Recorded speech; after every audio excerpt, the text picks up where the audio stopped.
پاکستان میں ہر 4 میں سے 1 فرد ذیابیطس کا مریض ہے اور یہ تعداد تیزی سے بڑھ رہی ہے۔ پاکستان میں ہر سال ذیابیطس کے مرض کے باعث تقریباً 1.5 سے 2 لاکھ افراد معذور ہو جاتے ہیں۔ اس مرض پر قابو کیسے پایا جا سکتا ہے؟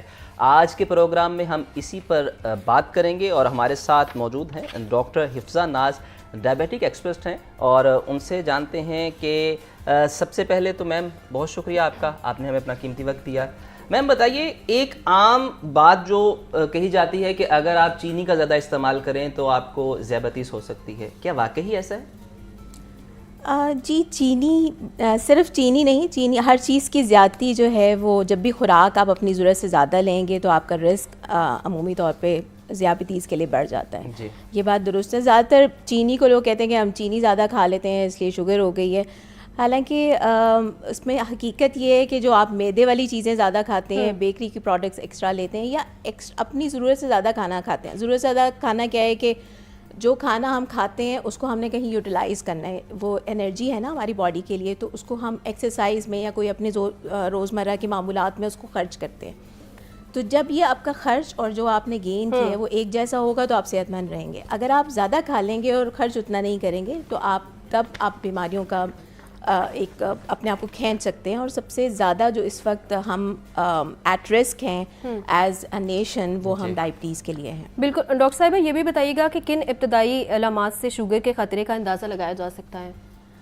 عمومی علامات تو پیشاب کا بہت زیادہ آنا ہے، بار بار لوگ جو ہیں اگر اپنی روٹین کو دیکھ لیں کہ اگر رات کو اٹھنے کی روٹین نہیں ہے اور رات کو اٹھنا شروع کر دیتے ہیں واش روم جانے کے لیے، سو ایک بہت زیادہ عمومی علامت ہے، اور اس میں اکثر وہ اگنور بھی ہو جاتی ہے۔ اس کے علاوہ وزن کا کم ہونا یا بڑھنا، اس کے علاوہ پیاس زیادہ لگنا، بھوک زیادہ لگنا، یہ عمومی علامات ہیں۔ لیکن کچھ ایسی علامات بھی ہو سکتی ہیں بڑی نان اسپیسیفک ہیں، جیسے بعض دفعہ نظر میں کمی کا باعث جو ہے وہ ٹائپ 2 کے جو مریض ہیں وہ اکثر بینائی کے ساتھ پہلے آنکھوں کے ڈاکٹر کے پہنچتے ہیں۔ ٹائپ 2 اور ٹائپ 1 میں کیا فرق ہے؟ اکثر یہ کہا جاتا ہے کہ آپ کو ٹائپ 1 ہے یا آپ کو ٹائپ 2 ہے۔ جی، بہت اچھا آپ نے سوال کیا۔ ٹائپ 1 اور ٹائپ 2 کا بڑا اکثر پوچھا جاتا ہے۔ سو ٹائپ 1 جو ہے وہ بیسکلی وہ ٹائپ کی شوگر ہے جس میں بالکل لبلبا انسولین نہیں بناتا، انسولین کی ایبسولوٹ ڈیفیشنسی ہے یا کمی ہو جاتی ہے، بالکل نہیں بنتی ہے، زیادہ تر بچوں میں ہوتا ہے، لیکن بہت زیادہ کٹ آف ہے، کوئی ایج نہیں ہے، بعض دفعہ 40 سال کے زیادہ بھی آپ ٹائپ 1 ایکوائر کر سکتے ہیں۔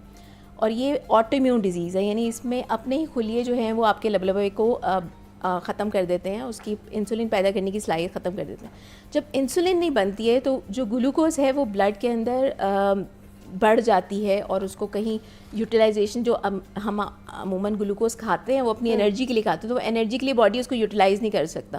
سو اس کی اگر آپ کو میں عام مثال دوں، جیسے آپ کے بینک میں پیسے ہوں اور آپ اسے یوز نہ کر سکیں، اٹس جسٹ لائک دیٹ۔ تو ٹائپ 1 کی جو علاج ہے وہ انسولین ہے، اور وہ انٹائرلی اس سے وہ ڈفرینٹ ہے as compared to type 2۔ Type 2 کے جو مریض ہیں وہ ہیں جو موٹے ہیں، یا جن کی فیملی میں شوگر چل رہی ہے، ان کے ماں باپ بہن بھائیوں میں سے کسی کو شوگر ہے، وہ اس کا شکار ہو جائیں، یا پھر آپ اب دیکھیں کہ اب کمر کا ماپ آپ کا زیادہ ہو جائے، پیٹ نکل آتا ہے، تو ان لوگوں میں خطرہ جو ہے وہ ٹائپ 2 کا بڑھ جاتا ہے۔ اور زیادہ تر لوگ ایسے، اور یہ زیادہ تر لوگ کمپلیکیشنز کے ساتھ پریزنٹ کرتے ہیں، یعنی ان کا گردے کا فیل ہو جانا، یا کیونکہ شروع میں یہ شوگر جو ہے وہ علامت نہیں دیتی ہے، اور اگر آپ اس کو اسکرین نہیں کرواتے ہیں، چیک اپ نہیں کرواتے ہیں، تو اکثر ان ڈائگنوز چلتی رہتی ہے۔ اور سب سے پہلا پریزنٹیشن اس کا گردے کے فیل ہونے یا آنکھوں کے فیل ہونے کے ساتھ آ جاتا ہے۔ ڈاکٹر صاحب، ایک میتھ یہ بھی ہے کہ اگر ہم دوائیاں کھائیں گے تو ہمارے گردوں کو نقصان ہوگا، اس کے بجائے انسولین لگانی چاہیے، تو آپ کیا ریکمینڈ کرتی ہیں، انسولین لگانی چاہیے یا دوائیاں کھانی چاہیے؟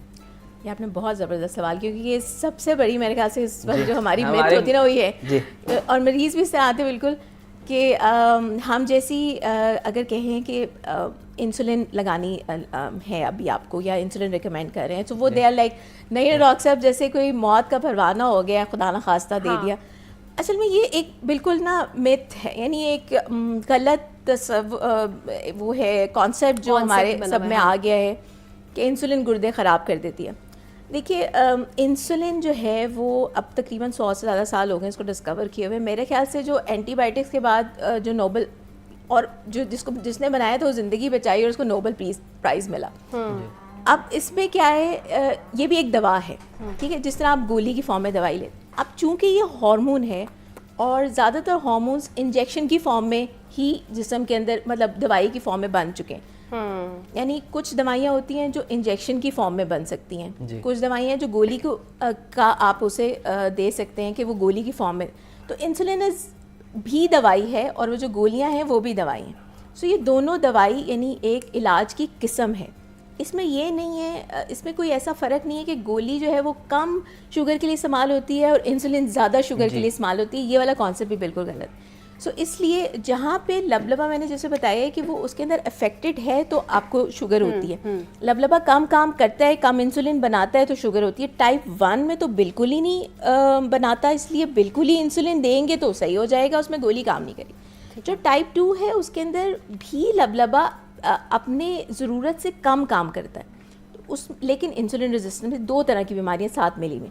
سو گولی بھی ساتھ چلے گی جو کہ دوسرا کام کرے گی, اور بعض دفعہ انسولین کی اتنی کمی ہے کہ اسے انسولین دینی پڑے گی باہر سے. ٹھیک ہے, انسولین دینے کا یہی طریقہ ہے. یہ بتائیے گا کہ جو ٹائپ 1 ہوتی ہے وہ بچوں میں زیادہ تر پائی جاتی ہے, تو اس میں بچوں کو بھی زیادہ نقصان ہوتا ہے؟ ٹائپ 2 کی جو ہے سیم ہی جو بچوں میں سمٹمز ہوتے ہیں. جی بچے اگر آپ دیکھیں کہ یہ جو ٹین ایج والی ایج ہے اس میں اگر آپ کے بچے وزن زیادہ بڑھا لیتے ہیں تو ان کا خطرہ ٹائپ 2 ارلی ہونے کا بہت زیادہ بڑھ جاتا ہے. ٹھیک ہے. سو اب ہم نے 2020 کے بعد جو آبزرویشن رہی ہے وہ یہی رہی کہ یہ جو ٹین ایج کے بچے ہیں 12-13 سال سے بہت زیادہ موٹاپے کا شکار ہو رہے ہیں, اور اس کی تعداد ہماری پاپولیشن کے اندر بہت زیادہ بڑھتی جا رہی ہے. سو ان کو بالکل وہی علامات آ رہی ہوتی ہیں. یہ بچے آپ دیکھیں گے پیٹ بڑھ جاتا ہے, گردن کالی ہو جاتی ہے, یہ عمومی علامات ان کے اندر آ رہی ہوتی ہیں. ان کی ایکٹیویٹیز کم ہوتی ہیں, کھانا زیادہ کرتے ہیں اور پھر یہ ان اسٹاپ کھانا کھا رہے ہوتے ہیں. تو ہمیں بیسکلی ہم اس کو یہ بیماری والا موٹاپا ہے, یعنی آپ اس کو کہتے ہیں اکثر بچوں کو وہ موٹے شاید ان کو اچھا لگتا ہے تو وہ کہتے ہیں ہیلدی. اگر آپ اسکولوں میں بھی دیکھیں تو ان کی ویسٹ جو ہے وہ پھٹ رہی ہے, تو یہ کوئی اچھی علامات نہیں ہے, اور یہ ٹائپ 2 کا ان کا رسک جو ہے ارلی ہونے کا چانس بڑھا دیتی ہے. اگر ایسی بیماری آپ کو زندگی میں بہت جلدی آ جائے گی ٹین ایج کے اوپر جہاں پہ آپ کو بڑھنا ہے اور کام کرنے ہیں, تو وہ آپ کے سارے آرگنس کو بہت جلدی متاثر کر دے گی. سو یہ پرابلم ہے. ٹھیک ہے ڈاکٹر صاحب, 2 دہائیاں پہلے تک ہم دیکھتے تھے کہ یہ شوگر کا مرض ہے وہ 30 سال سے بعد لوگوں میں آتا تھا, لیکن اب صورتحال ایسی ہے کہ ہمیں 10 سال کے بچوں میں بھی شوگر ہے دیکھنے کو ملتی ہے. اس کے پیچھے کیا وجہ ہے؟ کیا ایک اسپیسیفک وجہ فاسٹ فوڈ بھی ہے؟ جی بالکل فاسٹ فوڈ, اور ہم اس کو بس بڑھا چڑھا کے بھی استعمال وہ کرتے ہیں نا, گلوریفائی کرتے ہیں فاسٹ فوڈ کو. اکثر آپ نے دیکھا ہوگا کہ بڑے عمومی سی پریکٹس ہے جو میری آبزرویشن ہے کہ بچہ اچھے نمبر لیتے ہیں, کہتے ہیں آج تمہیں پیزا کھلاتے ہیں. So that's how it's going نا, یہی ہم نے بیسکلی ٹرینڈ چینج کر دیا ہے. سو ایک تو یہ کہ ایکٹیویٹیز, آؤٹ ڈور ایکٹیویٹیز ہماری کم ہو گئی ہیں. شہر میں آپ دیکھیں تو آپ بچوں کو کہیں باہر کھیلنے کے لیے تو شاید الاؤ نہیں کرتے ہیں, اور زیادہ تر بیٹھ کے آپ کاؤچ کے اوپر بیٹھ کے ٹی وی دیکھتے ہوئے کھانا کھاتے ہیں. سو یہ سب جو آپ کا لائف اسٹائل کا چینج ہے, یہ پروسیسڈ فوڈ کے حوالے سے کیا کہیں گے؟ کیا وہ بھی ایک وجہ ہے اس تمام صورتحال کی کہ ہم بچوں کو دیکھ رہے ہیں کہ شوگر کے کیسز زیادہ آ رہے ہیں؟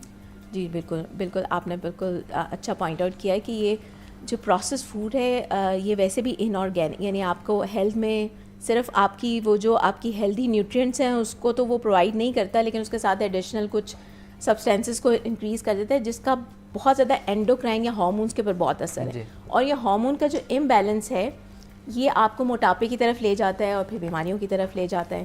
سو عمومی ناٹ جسٹ ان آرگینک یہ جو آپ کا پروسیس فوڈ ہے, بلکہ یہ پلاسٹکس کے اندر پکانا کھانا, سرونگ ہونا, آپ کے یہ پینز ہیں جن میں آپ زیادہ پلاسٹکس کو کھانے کے اندر شامل کریں, یہ سب آپ کے ہارمونس کے خراب ہونے کا باعث بنتا ہے.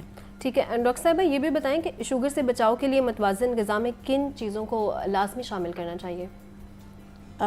متوازن غذا, سوری, شوگر سے بچاؤ کے لیے متوازن غذا کیا لینی چاہیے؟ رائٹ. سو ہم سب کو ہی اپنے صحت کے لیے نا یہ متوازن غذا والا کانسیپٹ جو ہے وہ دوبارہ ان کرنا چاہیے. اب متوازن غذا کو آسان لفظوں میں کیسے آپ لے سکتے ہیں کہ ہر چیز جو کہ قدرتی ہے, آرگینک ہے, اس کو آپ اچھا بیلنس فارم میں آپ رکھیں, کسی چیز کی زیادتی نہ کریں.